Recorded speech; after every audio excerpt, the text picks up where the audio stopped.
I'm George. I'm here today to give you some tips on fielding, a really important discipline that can make or break a game. Fielding is really important for a number of reasons. One, you don't get as many opportunities, so to be able to take the catch or create that run out can be a real game breaker in terms of winning or losing a game. It's the one thing that everyone does as a team. There's 11 guys out there, and your energy and the way you can put pressure on a side can have a big influence on the outcome.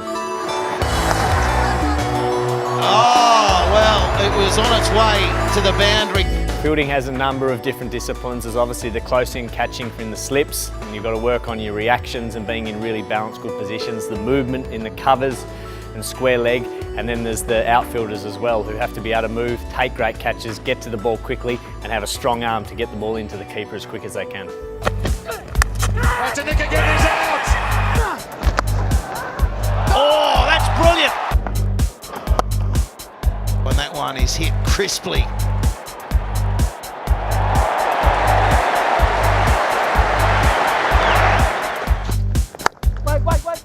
Oh, that is brilliant fielding. Wherever you are in the field, it doesn't matter which position, the key is to be ready when the batsman's about to hit the ball. So that means being nice and low, nice and balanced with your weight evenly distributed between your feet, on the balls of your toes, ready to go in either direction, leap up, stay low, whichever the case may be. Oh, bang!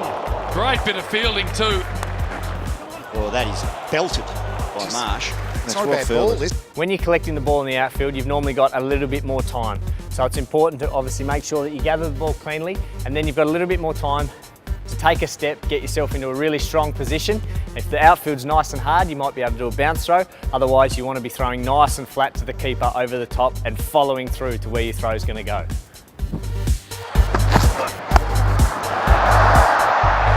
Can Maxwell get there? Yes! Wherever you are in the field, the key to fielding the ball and throwing it are to stay nice and low, nice and balanced. When you've got the ball in your hand, you want to line your feet up to where you're going to throw and line your front elbow up to the target as well. And then the throwing itself should be nice and fluent and all in one. Clear motion.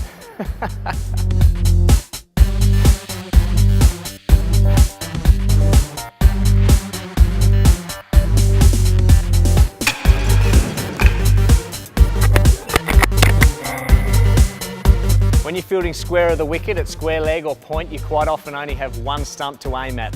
But they're the key positions, and that's where the best fielders often field. Oh, really got to go. He has his out. The same principles apply. You've got to get the ball in your hand, you've got to get balanced, and though there's only one stump, you've got to aim at that bottom stump and follow through after you throw. Yep. Oh, he sends him back. He's out! The principles of fielding the ball on the run are much the same. You've got to watch the ball really hard, make sure you get it into your hands cleanly, and then you've got to get balanced as quick as you can. Get your feet set, line up the target, and then follow through once you've thrown. This time, out!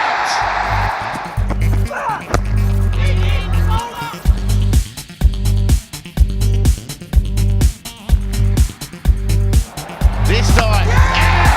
Right when Australia needs it. Backing up and creating energy in the field are really important. One, it allows your teammates to be able to have a shot at the stumps and trying to run the batsman out.